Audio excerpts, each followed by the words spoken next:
వీర ప్రగల్భాలు పలికింది పాకిస్తాన్. ఈరోజు ఏమైంది? సో మరొక బిగ్ బ్రేకింగ్ విద్యాసాగర్ గారు, 2 Pakistan drones shut down by Indian army. So 2 Pakistan Punjab లో జరిగింది. పంజాబ్ ప్రావిజన్స్ లో జరిగింది. అంటే ఇప్పటి వరకు కూడా పాకిస్తాన్ సంబంధించి భారత్ మీద పాకిస్తాన్ చేస్తున్నటువంటి దాడులకు సంబంధించి ఎక్కడ కూడా భారత్ ఒక్క పౌరుని కూడా కోల్పోకుండా, ఒక్క ప్రాణ నష్టం కూడా జరగకుండా ఎప్పటికప్పుడు దాడులను తిప్పికొట్టడంలో విజయవంతమైంది. సో ఇక మీదట భారతదేశం మీద ఎవరు లేటెస్ట్ న్యూస్ ఇంకోటి ఏంటంటే, పఠాన్ కోట్ దగ్గర ఇంకొక F-16 విమానం కూలిపోయింది అనేది breaking. No F-16, no JF-17. మన మిగ్ విమానాలతో కూడా పోటీ పడలేని పరిస్థితి ఆ దేశానికి. అవును, మిగ్ విమానాలు రష్యా నుంచి 35 ఏళ్ల క్రితం వచ్చినాయి. అవును, ఈ చూతేగాళ్ళకి ఏం తెలుసు రాఫెల్ గురించి? రాఫెల్ డిస్టెన్స్ 400 కిలోమీటర్లు. మీకు JF-15, J-16, J-17, JF-17 వాటి ఫ్రీక్వెన్సీ ఎంత అంటే జస్ట్ 150 కిలోమీటర్స్ అంటే 160 కిలోమీటర్సే. ప్రస్తుతం నేను చెన్నైలో ఉన్నా. 400 కిలోమీటర్లు అంటే అప్ టు విజయవాడ.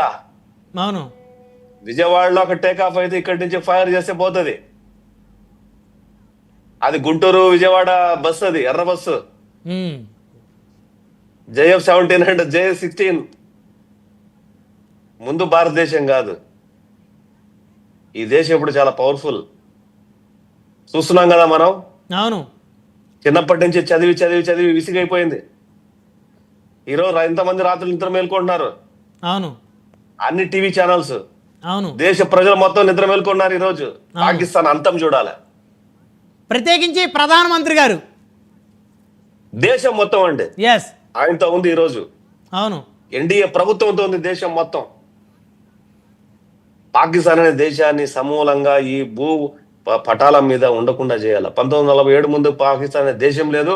2020 తర్వాత కూడా ఆ దేశం ఉండదు. అయితే ఇక్కడ ఇంకొక పెరిగింది, చచ్చిపోయింది. విద్యాసాగర్ గారు అనేది పుట్టింది, పెరిగింది, చచ్చిపోయింది అంతే. విద్యాసాగర్ గారు, మరి పాకిస్తాన్ పౌరుల పరిస్థితి ఏంటి? వారికి కూడా శిక్ష తప్పదంటారా? ఆ దేశంలో పుట్టి ఆ దేశంలో మనుగడ సాగిస్తున్నందుకు? నో. పాకిస్తాన్ లో ఉన్న 90% పాపులేషన్ ఆర్ ఇన్నోసెంట్స్. మరి వాళ్ళ పరిస్థితి ఏంటి సార్? 1 కేజీ ఆట పాకిస్తాన్ లో 280 రూపాయలు. 1 కోడిగుడ్డు 40 రూపాయలు. అవును, పెట్రోల్ ధర 330 రూపాయలు. ఈ సిస్టమ్ ని ఎరాడికేట్ చేయాలి ఆ దేశం నుంచి.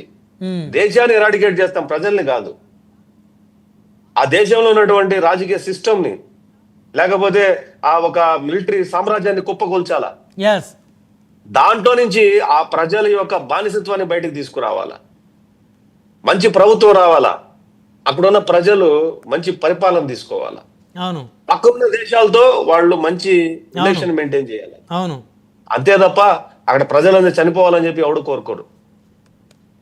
అవును, ఇక్కడ ఉన్న ఆ సిస్టమ్ ఏదైతే ఉందో, ఆ సిస్టమ్ రన్ చేస్తున్నారో, గుప్పెట్లో పెట్టుకొని ప్రజల్ని బూచిగా చూపించి ప్రపంచాన్ని బ్లాక్మెయిల్ చేస్తున్నారో, దాన్ని మనం అంతం చేయాలి. అంతం చేయాలంటే కొన్నిసార్లు సామవేల దండోపయాలు లాస్ట్ చివరిగా మోడీ గారు, ఎన్డీఏ ప్రభుత్వం, భారతదేశ ప్రభుత్వం ఈ పని చేస్తుంది. జరగాల్సిందే. పాకిస్తాన్ అనే దేశం ఈ భూ ప్రపంచంలోని పటం మీద అయితే ఉండకూడదు. సో పాకిస్తాన్